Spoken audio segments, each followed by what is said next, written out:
Welcome all the BSCFI student.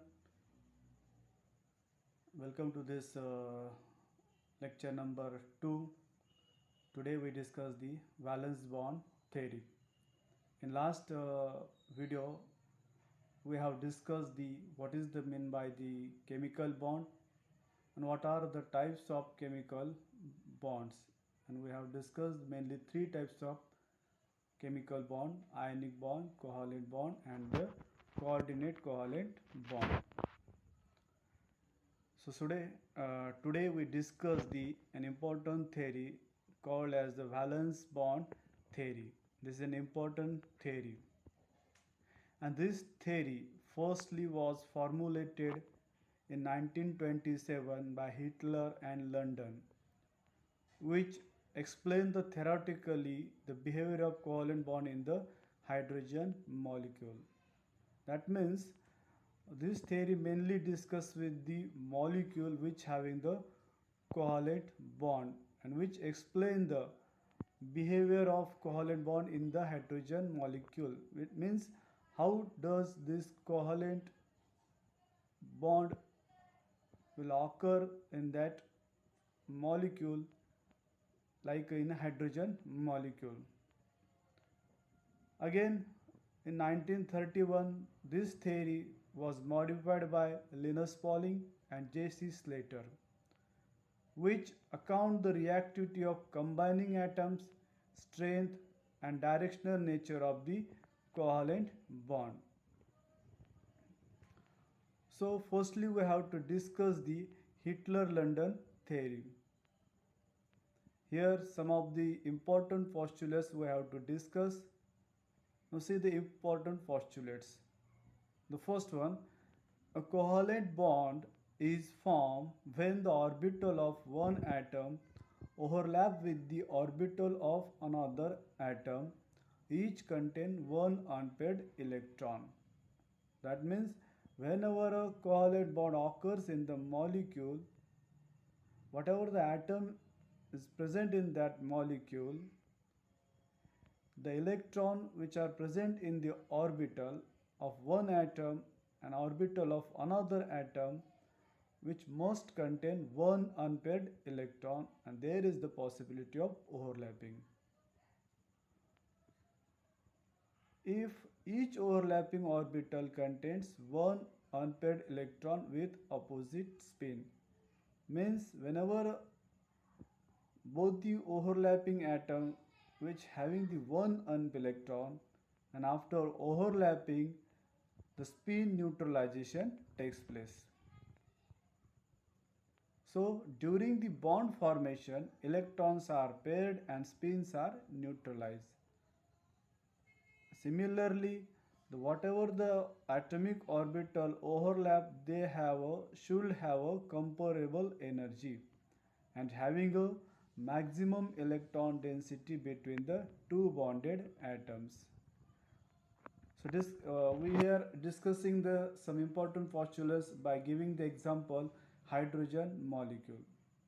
Now say in this diagrammatic representation, that as this Hitler-London theory postulate says that in the molecule the overlapping of the two atomic orbital which must contain the unpaired electron. Now see in this hydrogen molecule formation, the two hydrogen atom each contain one unpaired electron in the 1s1 and 1s1 orbital.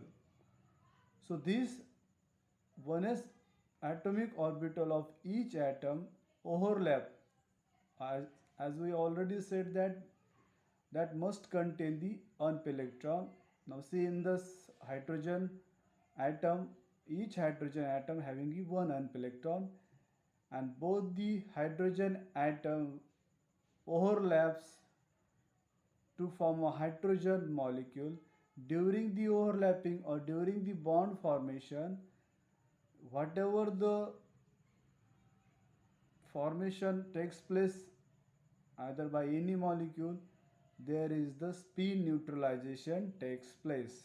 That means opposites spin you have to measure. Now see in this H2 formation, that spin pairing takes place in the formation of H2 molecule, and that spin is a neutralized, means that you have to mention the electron, one electron at upward direction and another electron at the downward direction. So these are the important postulates of the Hitler-London theory, which explain the behavior of the covalent bond in the molecule. As each theory which have some important postulates, similarly that theory may be having some limitation. So we have to discuss the some of the limitations of valence bond theory by the Hitler-London theory. It does not give explanation for the formation of coordinate bond in which shared pair of electron is contributed by one of the bonded atom. As this theory only explains the formation of covalent bond, but it does not give the explanation of the coordinate bond. As we know, in case of ammonium ion formation, that ammonia plus H plus ion which forms the ammonium ion, in that case ammonia which having the lone pair of electron which will be shared by the hydronium ion which forms the ammonium ion, where in case coordinate bond formation takes place. So this theory does not explain the coordinate bond formation. Similarly, it does not explain the formation of odd electron molecules such as NO, ozone, etc. In such a molecule, no electron pairing takes place. Next, does not give explanation in the electron deficient molecule like diborane, in which the central atom possesses less number of electrons than required for an octet of the electron. As we can see in the diborane formation, there is the formation, the structure indicates that uh, which is an electron deficient molecule which having the less number of electrons than are required for an octet of the electrons. Similarly, it cannot explain the formation of pi bonds. It cannot explain the stereochemistry of molecules and ions, and the paramagnetic behavior of oxygen cannot be explained on the basis of this theory because all electrons are paired. The paramagnetic behavior, that means in some of the condition oxygen showing the paramagnetic property. Paramagnetic means that having the unpaired electron, but this theory does not explain about the paramagnetic behavior of the oxygen. So this is all about the Hitler-London theory of VBT, some of their important postulates and some of their limitation. So always remember,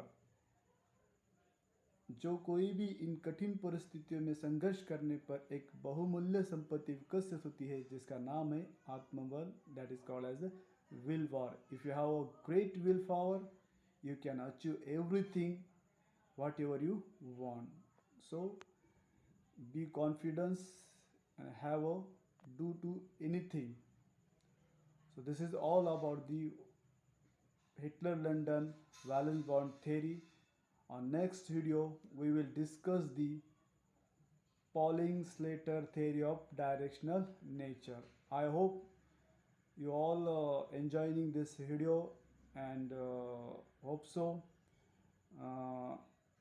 I'm clearing your all the concepts. If you have any query, you can comment. I will try to myself to solve it. So be ready for the next video.